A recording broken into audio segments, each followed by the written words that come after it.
नमस्ते दोस्तों, सभी दोस्तों को तहे दिल से नमस्कार। दोस्तों आपका बहुत बहुत स्वागत है आपके प्यारे से यूट्यूब चैनल स्टूडेंट इंडिया पर। दोस्तों आज हम सीखेंगे ग्रामर रूल्स। ये हमारी क्लास 2 है क्योंकि इससे पहले मैं क्लास 1 आपको सिखा चुकी हूँ। दोस्तों मैंने लिंक डिस्क्रिप्शन के अंदर दे रखी है, वहां जाकर आप देख लेना। आपको ग्रामर रूल्स की वीडियो सीरीज से ही देखनी पड़ेगी। हम ग्रामर रूल्स शुरू करें, ठीक है। इंग्लिश ग्रामर के अंदर जितने भी रूल्स है ना, हम उन्हें शुरू कर रहे हैं। मैं जितनी भी वीडियोस होंगी दोस्तों उन्हें मैं प्लेलिस्ट के लिए डालती रहूंगी, ठीक है। तो हमने क्लास 1 के अंदर भाई हमने पढ़ा था एवरीबॉडी, एवरीवन यानी कि इंडेफिनिट प्रोनाउन के बारे में पढ़ा था, ठीक है। तो क्लास 1 के अंदर हमने उस कॉन्सेप्ट को सीखा था, उस रूल को सीखा था। और ये हमारी क्लास 2। आज हम सीखेंगे दोस्तों ईच और एवरी का कॉन्सेप्ट, ठीक है। अब देखो ईच और एवरी का कॉन्सेप्ट क्या कहता है, अब हम शुरू करते हैं, ठीक है। इससे पहले दोस्तों मतलब अगर आप यहाँ पे ग्रामर रूल से सीखना चाहते हो तो आपको सीरीज वाइज क्लास फॉलो करनी पड़ेगी। पहले क्लास 1 और आज है हमारी क्लास 2, ठीक है।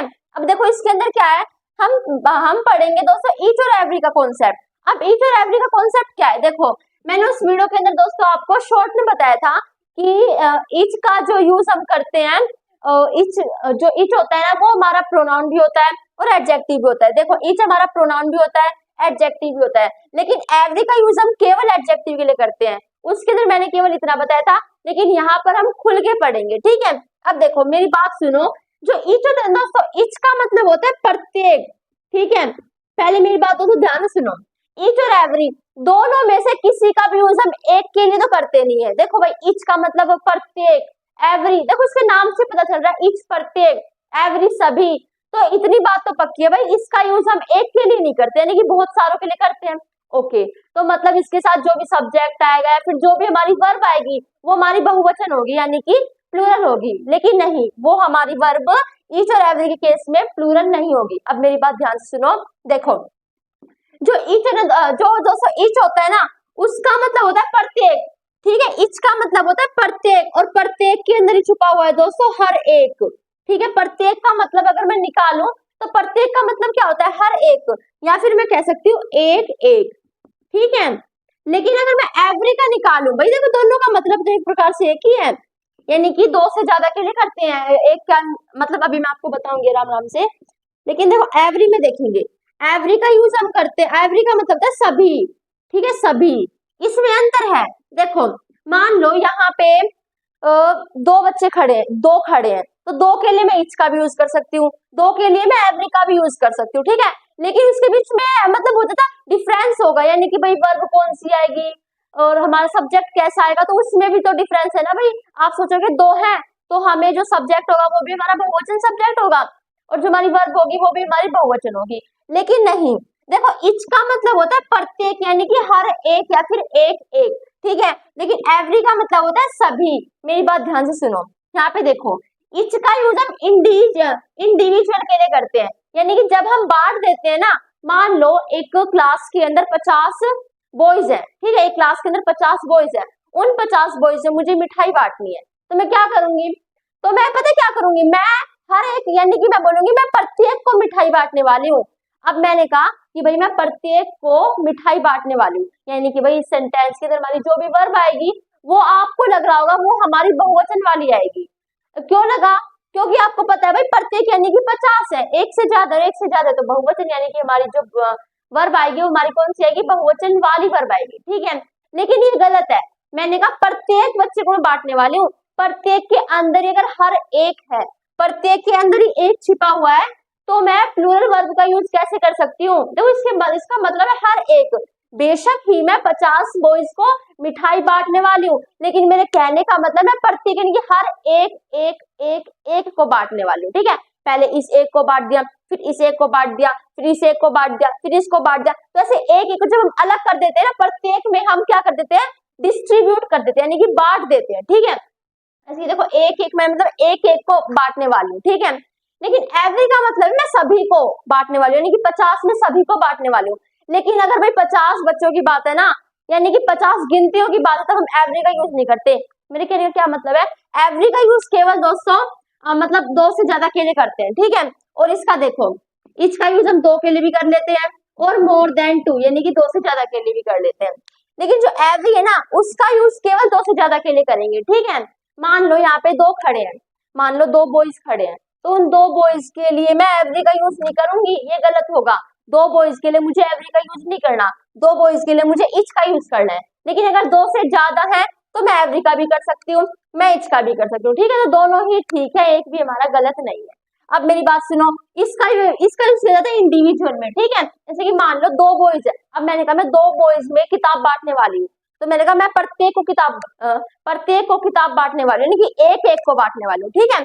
तब मैं इच का यूज करूंगी। लेकिन मैंने कहा मैं सभी को, यानी कि इन दोनों को, सभी को ही, ठीक है, क्या बांटने वाली हूँ, किताब बांटने वाली हूँ, ठीक है। तब मैं करूंगी इसका यूज। और अगर मैं इन्हें बांट नहीं रही, यानी कि मैं किताब तो बांट रही हूँ, मैं इन्हें एक एक करके डिस्ट्रीब्यूट नहीं करी, मैंने इनको ही सभी कह दिया, तो मेरे कहने क्या मतलब है, जो हमारी वर्ब आएगी वो हमारी बहुवचन आएगी, ठीक है। तो पहली बात क्या है, इच का यूज होता है इंडिविजुअल के लिए होता है, यानी कि हमें इसमें चीजों को, व्यक्तियों को डिस्ट्रीब्यूट कर देते हैं, बांट देते हैं। इसमें हम ग्रुप में ही बोलते हैं, जो भी हमारे व्यक्ति होंगे, जो भी वस्तु है, उसको हम एक समूह में ही बोलते हैं, ठीक है। अब देखो दोस्तों, इच का यूज हम 2 के लिए भी करते हैं और 2 से ज्यादा के लिए भी कर लेते हैं। लेकिन एवरी का we have to always use, हमेशा इसका क्या कब करेंगे, 2 से ज्यादा के लिए ही इसका यूज किया जाएगा, ठीक है। 2 के लिए इसका यूज कभी नहीं किया जाता। अब देखो, ईच हमारा एक प्रोनाउन भी हो सकता है, ईच हमारा एक एडजेक्टिव भी होता है, हो सकता है नहीं, होता है, ठीक है। ईच को हम ऐसा प्रोनाउन भी यूज करते हैं, ईच को हम एज अ एडजेक्टिव भी यूज करते हैं। लेकिन एवरी का यूज दोस्तों हमेशा एडजेक्टिव की तरह ही होता है, ठीक है। मतलब एग्जाम्पल से भी हम सब कुछ समझेंगे। अब देखो, अब्स्ट्रैक्ट नाउन का क्या केस है, आपने नाउन पढ़े हैं, नहीं पढ़े, कोई नहीं, मैं बता रही हूँ, ठीक है। नाउन किसी का भी नाम, ठीक है, और उसका एक हमारा टाइप्स होता है अब्स्ट्रैक्ट नाउन।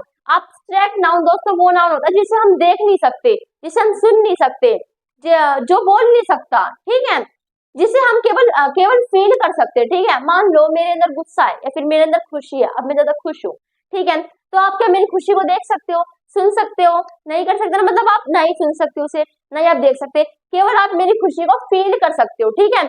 मैं रो रही हूँ, आप उस रोने को देख नहीं सकते, आप मेरे रोने को फील कर रहे हो। मान लो मैं हंस रही हूँ, ठीक है, मान लो मैं हंस रही हूँ, तो आप मेरी हंसी नहीं देख रहे हो, मेरी हंसी को फील कर रहे हो। वो हंसना आप उसे देख नहीं रहे हो, आप उसे फील कर रहे हो, ठीक है। तो जिस चीज को फील किया जाए, जैसे कि हैप्पीनेस, खुशी, बहादुर, गुस्सा, तो ये चीजें हम देख नहीं सकते, ठीक है, नहीं सुन सकते, इन्हें फील कर सकते हैं, उन्हें हम कहते हैं अब्स्ट्रैक्ट नाउन, ठीक है। इसकी हिंदी होती है भाववाचक संज्ञा, जैसे हम भाव, यानी कि भाव, जैसे जिसके अंदर भाव छुपे हो, यानी कि फीलिंग्स छुपी हो, ठीक है। तो एवरी का यूज कभी दोस्तों अब्स्ट्रैक्ट नाउन के साथ नहीं होता, ठीक है। एवरी का यूज कभी भी अब्स्ट्रैक्ट नाउन के साथ नहीं होता, इच का यूज कभी भी अब्स्ट्रैक्ट नाउन के साथ नहीं होता।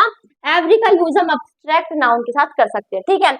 अब यहाँ पे दोस्तों देखो, मैंने कहा I have a book in every hand, ठीक है, मेरे पास एक किताब है इन एवरी हैंड, यानी कि मेरे हाथों में, ठीक है। अब मेरे हाथ कितने हैं, मेरे हाथ तो 2 हैं, मेरे हाथ कितने, मैंने कहा मेरे हाथों में किताब है, ठीक है, मान लो मेरी किताब है, मेरे हाथों में किताब है, ठीक है। तो अब मेरे हाथ तो 2 ही है ना, और यहाँ पे मैंने एवरी का यूज कर लिया है, जबकि हमने पढ़ा है कि एवरी का यूज हम 2 से ज्यादा के लिए करते हैं, और यहाँ पे 2 के लिए क्या है ना, इसलिए इसे हटा के हमें किसका यूज करना पड़ेगा, इसका यूज करना पड़ेगा, ठीक है।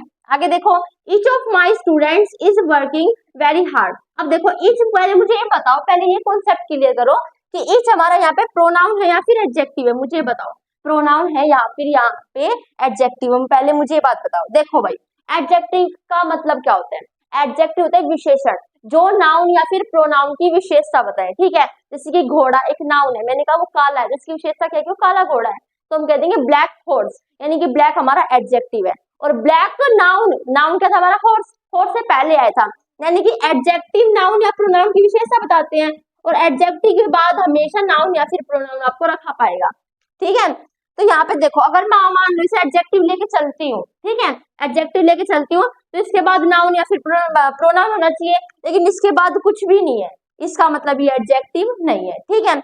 अब मुझे दोस्तों एक बात बताओ, आप यहाँ पे स्टूडेंट्स देखोगे, दीदी देखो ईच ऑफ माई स्टूडेंट्स, यहाँ पे यानी कि सब्जेक्ट हमारा स्टूडेंट्स है, तो यहाँ पे दीदी आर आना चाहिए, लेकिन नहीं, यहाँ पे आर नहीं आएगा, यहाँ पे इज ही आएगा। क्यों? क्योंकि हमारा जो सब्जेक्ट है वो हमारा इच है, ये हमारा सब्जेक्ट हमारा क्या है, इच है, ठीक है। ये स्टूडेंट्स हमारा सब्जेक्ट नहीं है, ठीक है। क्यों नहीं है? अब मेरी बात सुनो, मैंने कहा ईच ऑफ माई स्टूडेंट्स, मतलब कि जो भाई मेरे स्टूडेंट्स है ना, इज वर्किंग वेरी हार्ड, यानी कि मान लो एक क्लास के अंदर मेरे बहुत सारे स्टूडेंट्स हैं, ठीक है, मान लो 60-70 स्टूडेंट्स हैं, 60-70 विद्यार्थी हैं, ठीक है। तो मैं कह रही हूँ भाई मेरे विद्यार्थियों में प्रत्येक कड़ी मेहनत कर रहा है, प्रत्येक का मतलब है एक एक कड़ी मेहनत कर रहा है, ठीक है। तो पहले केस में भाई एक एक की बात हो रही थी, इसलिए मैंने सिंगुलर वर्ब का यूज किया। यहाँ तक बात क्लियर। यहाँ पे मेरे कहने का मतलब है मेरे स्टूडेंट का प्रत्येक कड़ी मेहनत कड़ी मेहनत कर रहा है, ठीक है। तो मेरे चाहे मेरे 100-200 स्टूडेंट्स हो, लेकिन मेरे कहने का मतलब प्रत्येक यानी कि हर एक इसके मतलब में एक छुपा हुआ है, तो हम एक वचन वर्ब का यूज करेंगे, ठीक है। लेकिन अब मेरी बात सुनो भी, पहला केस यहाँ पे समझ में आ गया। अगर ये समझ में ना आया हो तो दूसरा मैं आपको तरीका बताती हूँ। यहाँ पे देखो ऑफ है, और अगर आपने पार्ट ऑफ स्पीच पढ़े हो दोस्तों, तो ऑफ हमारा क्या होता है, प्रेपोजिशन होता है। आप जानते हो ये हमारा प्रेपोजिशन है, ठीक है। तो आपने अगर पढ़ा हो कि ऑलवेज यानी कि हमेशा ही प्रेपोजिशन के बाद प्रेपोजिशनल ऑब्जेक्ट आता है। प्रेपोजिशन के बाद क्या आता है, प्रेपोजिशनल ऑब्जेक्ट आता है, ठीक है। और प्रेपोजिशनल ऑब्जेक्ट सब्जेक्ट नहीं बन सकता। जब इसका देखो, क्या आप वर्ब को सब्जेक्ट कह सकते हो, वर्ब को आप सब्जेक्ट नहीं कह सकते, ठीक है, ओके। क्या आप ऑब्जेक्ट को सब्जेक्ट कह सकते हो, आप ऑब्जेक्ट को भी सब्जेक्ट नहीं कह सकते। क्या आप हार को जीत कह सकते हो, जो हार गया वो जीत कैसे गया, जो हार गया वो हार गया, जो जीत गया वो जीत गया। तो ये दोनों चीजें बिल्कुल अपोजिट है, दिन रात, आना जाना, खाना पीना, ये चीजें बिल्कुल अपोजिट होती हैं, ठीक है। तो इन्हें आप मतलब आप भाई दिन को रात नहीं कह सकते, रात को दिन नहीं कह सकते। इसी तरह दोस्तों सब्जेक्ट ऑब्जेक्ट एक दूसरे के बिल्कुल अपोजिट होते हैं। आप सब्जेक्ट को ऑब्जेक्ट नहीं कह सकते और आप ऑब्जेक्ट को सब्जेक्ट नहीं कह सकते। आप जानते हैं यहाँ पे प्रेपोजिशन है, तो प्रेपोजिशन के बाद प्रेपोजिशनल ऑब्जेक्ट आता है। दीदी फिर ये क्यों नहीं आगे का, क्योंकि हम जानते हैं तो हमारी वर्ब है, ठीक है। तो हम जानते भी हमारा प्रेपोजिशनल ऑब्जेक्ट है, और अगर ये है ही ऑब्जेक्ट, अगर इसके नाम में ही ऑब्जेक्ट छिपा हुआ है तो इसे हम सब्जेक्ट नहीं कह सकते। ये सब्जेक्ट नहीं तो सब्जेक्ट कौन सा है, सब्जेक्ट ये है, ठीक है। दूसरा केस ये था। अब तीसरा तरीका बताती हूँ, अगर आपको ऐसे भाई छाटने हो। अब तीसरा तरीका सुनो मेरा। सब्जेक्ट होता कौन है, कार्य को करने वाला सब्जेक्ट होता है। मैंने कहा मेरे स्टूडेंट का प्रत्येक कड़ी मेहनत कर रहा है, तो मेन हमारा प्रत्येक है। मेन क्या भाई, मेरे स्टूडेंट है, मेरे विद्यार्थी हैं, लेकिन मेरे विद्यार्थी का प्रत्येक यानी कि एक कड़ी मेहनत कर रहा है। अगर मैं मेरे विद्यार्थी अगर मैं इसे ना मानू ना सब्जेक्ट, मेरे विद्यार्थी को सब्जेक्ट मानू, तो हमारी वर्ब आर आनी चाहिए, लेकिन वर्ब हमारी अकॉर्डिंग टू इसकी आई है, वर्ब हमारी अकॉर्डिंग टू इसकी आई है, ठीक है। और अगर आपने सब्जेक्ट वर्ब अरेंजमेंट पढ़ा हो ना, सब्जेक्ट वर्ब का रिलेशनशिप, तो आपने सीखा होगा कि हमेशा वर्ब जो होती है वो हमेशा ही सब्जेक्ट के अकॉर्डिंग आती है, ठीक है। और सब्जेक्ट यहाँ पे इच ही है। अगर माई स्टूडेंट सब्जेक्ट होता तो हम यहाँ पे आर आती ना, माई स्टूडेंट सब्जेक्ट क्यों नहीं है, क्योंकि मैं कहना चाह रही हूँ मेरे विद्यार्थी का एक एक कड़ी मेहनत कर रहा है, तो एक यानी कि हर एक मैंने बांट दिया ना उन्हें, वो कड़ी मेहनत कर रहा है, तो इच हमारा सब्जेक्ट है। और इच का मतलब प्रत्येक यानी कि एक एक छिपा हुआ है, इसलिए हमने यहाँ पे सिंगुलर वर्ब का यूज किया, ठीक है। आशा करते सीख गए होंगे। यहाँ पे हमने बहुत कुछ सीख लिया। अब देखो इच का यूज हमने 2 से ज्यादा के लिए भी कर लिया, इच का यूज हम 2 के लिए भी कर सकते हैं, ठीक है। अब आगे देखो, each student is working very hard. अब यहाँ पे मुझे पहचानो दोस्तों, ये तो आपको पता चल गया, यहाँ पे एडजेक्टिव नहीं है, यहाँ पे देखिए प्रोनाउन है फिर एडजेक्टिव है। इच के बाद स्टूडेंट है, देखो भाई each student is working very hard, प्रत्येक विद्यार्थी कड़ी मेहनत कर रहा है।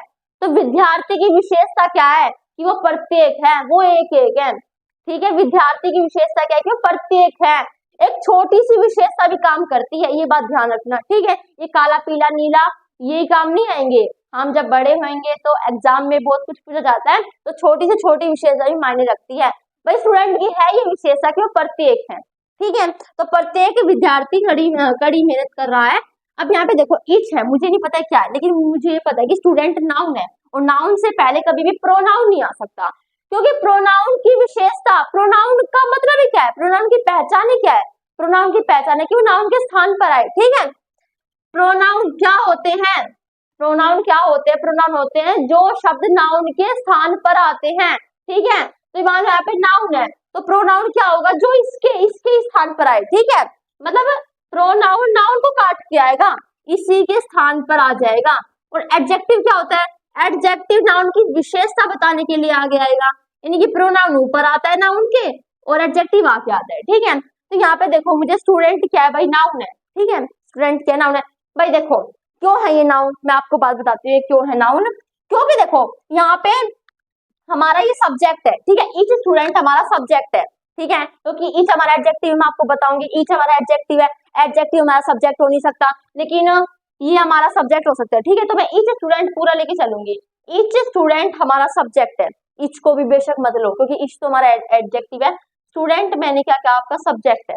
ठीक है, अब मुझे सब्जेक्ट क्या होता है, कार्य को करने वाला सब्जेक्ट होता है ना, तो यहाँ पे कार्य कौन कर रहा है, मैंने कहा विद्यार्थी कड़ी मेहनत कर रहे हैं।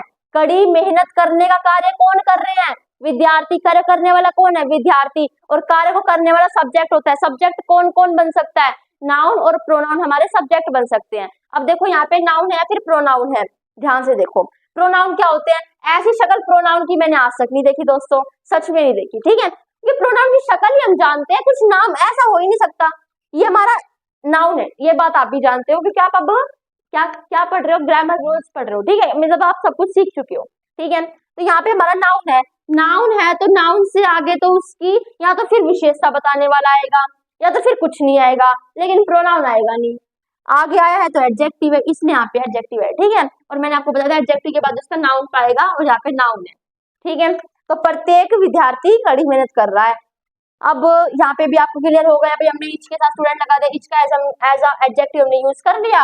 अब स्टूडेंट है ना, यहाँ पे स्टूडेंट देखो, अगर ईच के बाद नाउन आए ना तो वर्ब हमारी सिंगुलर आएगी, मतलब इस केस में भी हमारा सही हो गया। ठीक है, ओके आगे देखो, I have each reason to be reason happy. अब मैंने क्या किया इसमें, मैंने भी आपको बताया कि एब्स्ट्रैक्ट नाउन, देखो भाई मेरे पास कारण, रीजन, देखो रीजन, रीजन का मतलब क्या होता है, रीजन का मतलब होता है कारण, कि तुम कारण को देख सकते हो, क्या तुम कारण को सुन सकते हो, ना ही हम कारण को देख सकते हैं, ना ही हम कारण को सुन सकते हैं। ठीक है, तो अगर हम इसे ना ही देख सकते हैं ना ही सुन सकते हैं, तो अभी हमने पढ़ा भी अगर ऐसा केस हो, अगर एब्स्ट्रैक्ट नाउन हो, ना इसे देख सकते हैं ना इसे सुन सकते, तो एब्स्ट्रैक्ट नाउन है। और अगर एब्स्ट्रैक्ट नाउन है तो उसके साथ हम इच का यूज नहीं करते, तो यहाँ पे इच को हटा के हमें क्या करना पड़ेगा, एवरी करना पड़ेगा।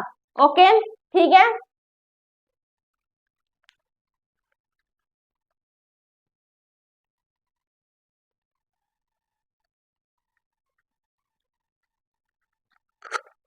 यहाँ तक बात समझ में आई। ओके ठीक है, अब हम इसे कर देते हैं इरेज, और अब हम अपना सेकंड कॉन्सेप्ट सीखेंगे। ठीक है, ओके दोस्तों हमारा लास्ट कॉन्सेप्ट है वो क्या है, ईच एवरी ईदर नीदर का। ठीक है, इसे हम आइदर नाइदर भी बोल सकते हैं और ईदर नीदर भी बोल सकते हैं। ठीक है, दोनों ही हमारे ठीक है। अब देखो अगर हमारे ये यूज हो रहे हैं एज ए सब्जेक्ट, ठीक है, अगर हमारे ईच एवरी ईदर नीदर ये हमारे यूज हो रहे हैं एज ए सब्जेक्ट, या फिर अगर ये यूज भी हो रहे हैं तो इनके साथ हमेशा जो इनकी वर्ब आएगी ना वो ऑलवेज सिंगुलर आएगी। ठीक है, वो हमेशा ही सिंगुलर वर्ब होगी, और एडजेक्टिव भी हमारा सिंगुलर होएगा। ठीक है, एक वचन वर्ब होएगी और एक वचन एडजेक्टिव होगा। ठीक है, अब देखो मैंने आपको थोड़ी देर पहले कॉन्सेप्ट सिखाया था वो ईच ऑफ द स्टूडेंट का, ईच ऑफ द स्टूडेंट्स का और ईच स्टूडेंट का। ठीक है, तो आप यहाँ पे कंफ्यूजन तो हुआ होगा दोस्तों कि दीदी कब हम ईच के साथ स्टूडेंट लगाएंगे और कब स्टूडेंट्स लगाएंगे। देखो अगर ईच के बाद सीधा नाउन आ रहा है ना तो सिंगुलर लगा दो वो नाउन, यानी कि ईच के बाद सीधा नाउन आ गया तो स्टूडेंट लगा दिया, ऐसे अभी हमने थोड़ी देर पहले पढ़ा था। और अगर ईच ऑफ द के बाद नाउन आ रहा है तो हमें प्लूरल लगाना है। ठीक है, तो हम ऐसे हम यहाँ पे प्लूरल लगा देंगे। क्यों लगा देंगे, क्यों का कारण समझना है। ठीक है, अब देखो क्यों का कारण क्या है, मैं कहना क्या चाह रही हूँ, मैंने कहा भाई each student is preparing for their exam, प्रत्येक विद्यार्थी, मैं कहना क्या चाह रही हूँ, मेरा नाउन जो मेरा सब्जेक्ट है वो ही मेरा एक है। मेरी बात सुनो, मैं कहना क्या चाह रही हूँ, मैंने कहा कि प्रिपेयरिंग फॉर देयर एग्जाम, ठीक है, एग्जाम के लिए तैयारी कर रहे हैं। ठीक है, विद्यार्थी एग्जाम के लिए तैयारी कर रहे हैं। मैंने कहा क्लास के अंदर प्रत्येक विद्यार्थी एग्जाम के लिए तैयारी कर रहे हैं, तो मेरा नाउन एग्जाम की तैयारी, कार्य को एग्जाम कार्य को करने वाला कौन है, प्रत्येक विद्यार्थी। ठीक है, तो प्रत्येक विद्यार्थी है। ओके, यहाँ तक बात क्लियर। अब देखो भाई मान लो यहाँ पे मैं स्टूडेंट लगा देती हूँ, मुझे ईच नहीं लगाना, मुझे मानो ईच नहीं लगाना, मुझे स्टूडेंट लगाना है, तो मैंने कहा भाई विद्यार्थी कर रहे हैं तो बहुत सारे हो गए, तो मैं पे स्टूडेंट्स आप लगा दूंगी, लेकिन मैं कहना चाह रही हूँ प्रत्येक विद्यार्थी यानी कि हर एक विद्यार्थी। ठीक है, तो मेरे कहने का भाव क्या है, मेरा सब्जेक्ट ही ये है, एक विद्यार्थी एग्जाम की तैयारी कर रहा है, यानी कि सिंगुलर है। ठीक है, हमने ईच लगा दिया इसलिए हमारा जो नाउन हो गया वो हमारा सिंगुलर हो गया। ठीक है, तो हमने यहाँ पे सिंगुलर यूज कर दिया, लेकिन यहाँ पे एक तो देखो यहाँ पे ये हमारा प्रेपोजिशन हो गया, तो प्रेपोजिशन के बाद ये जो हमारा प्रेपोजिशनल ऑब्जेक्ट है ये हमारा सिंगुलर आए प्लूरल आए तो इसकी मर्जी। ठीक है, लेकिन दूसरी बात क्या है, यहाँ पे अगर ईच के बाद सीधा नाउन नहीं आया, सीधा ऑफ द आ गया, ऐसा केस आ गया। तो इसमें कहने का मतलब क्या है कि भाई देखो मेरे each of the students, each of the students यानी कि विद्यार्थियों का प्रत्येक, देखो प्रत्येक विद्यार्थी एग्जाम के लिए तैयारी कर रहे हैं और प्रत्येक विद्यार्थियों का प्रत्येक कंपटीशन के लिए तैयारी कर रहे हैं। तो यहाँ पे मैं कहना है भाई विद्यार्थी जाते हैं, विद्यार्थियों का प्रत्येक, ठीक है, विद्यार्थियों का प्रत्येक, बहुत सारे विद्यार्थी हैं उनका प्रत्येक एग्जाम के लिए तैयारी कर रहा है। तो यहाँ पे इसलिए मैंने भाई मैं बहुत सारे की बात कर रही हूँ ना, यहाँ पे मैं एक एक की बात कर रही हूँ, यहाँ पे मैं बहुत सारों की बात कर रही हूँ, इसलिए यहाँ पे मैंने स्टूडेंट्स लगाया। तो केस यहाँ पे, तो इसमें हमेशा हम सिंगुलर वर्ब का यूज करेंगे, सिंगुलर एडजेक्टिव का यूज करेंगे। सिंगुलर वर्ब तो हमने ऑलरेडी लगा दिया, इज लगा दिया, इज लगा दिया। तो यहाँ पे जो हमारा एडजेक्टिव है ना, ये भी हमारा सिंगुलर आएगा, लेकिन देयर हमारा प्लूरल एडजेक्टिव है। अब कंफ्यूजन यहाँ पे, पता है क्या कंफ्यूजन, दीदी देयर तो प्रोनाउन है, और मुझे ये कंफ्यूजन आया था जब मैं ये पढ़ रही थी ना, अभी नहीं बहुत पहले की बात है, जब मैंने पढ़ा था कॉन्सेप्ट, तो देयर सोच में प्रोनाउन आया था, और फिर मैंने बहुत सेंटेंस में ढूंढा, दीदी इसके अंदर एडजेक्टिव ही नहीं मिला मुझे। फिर मतलब मैंने वही कमेंट के अंदर, मैंने फोन से पढ़ा था, मैंने कमेंट के अंदर देखा, कमेंट में भी वही सवाल कर रखा था कि देयर तो प्रोनाउन है, फिर भी मुझे समझ में नहीं आया, मतलब आया ही नहीं, फिर भाई मैं छोड़ दिया, मैंने कोई नहीं पढ़ा रहने दो, मतलब भाई अब तो कहीं से आ नहीं जाती, अपने आप ही आएगा, तो पढ़ती रही पढ़ती रही पढ़ती रही, उसमें आ गया, अपने आप आ गया समझ में। अब वो था क्या, देखो वो पढ़े आपने पर्सनल प्रोनाउंस के अंदर होता है आई माई मी, ठीक है, होता है ना आई, हम ये पेन ले लेते हैं, हमने कहा देखो आई, देखो आई माई मी, ठीक है, तो ये बात जानती है, तो हमारे सब्जेक्टिव, ये होते हैं हमारे ऑब्जेक्टिव, और बीच में कौन से होते हैं पता है, बीच में हमारे होते हैं पोजेसिव, बीच में आते हैं हमारे पोजेसिव, जो अधिकार को बताते हैं। पोजेसिव हमारे प्रोनाउन भी होते हैं, और पोजेसिव हमारे बीच में एडजेक्टिव भी होते हैं, यानी कि दो चीजें होती हैं, या फिर एक चीजें को हम दो कह देते हैं, यानी कि एक ही लाइन होगी उसमें, यानी एक अक्षर होगा, उसे हम पोजेसिव प्रोनाउन कह देंगे, उसे हम पोजेसिव एडजेक्टिव कह देंगे। नहीं, इसके अंदर दो लाइन होती है, आपने पढ़ा हो तो, I my mine me, we our ours us, ठीक है, okay, you your yours you, फिर आगे दे आ गए, ठीक है, हम दे का लेते हैं, दे देयर देयर्स, ठीक है, दे देयर्स देयर देयर्स दैम। तो यहाँ पे दो लाइनें होती हैं, और जो पहली लाइन होती है दोस्तों, जो पहले वाली आती है, ठीक है, शी का ले लिया हमने, शी हर हर्स हर, ठीक है, और ही का ले ले, ही में तो हिज ही आएगा, दोनों ही हमारे होगा, ही हिज हिम, ठीक है। तो इसमें जो पहली लाइन होती है दोस्तों, हमारी पहली लाइन जो होती है, ये कहलाती है पॉजेसिव एडजेक्टिव। इसे हम क्या कहते हैं, इसे हम कहते हैं दोस्तों पॉजेसिव एडजेक्टिव, ठीक है। अब यहाँ पे जो ये लाइन है, इसे हम कहते हैं पॉजेसिव प्रोनाउन, ठीक है, इसे हम पॉजेसिव प्रोनाउन कहते हैं।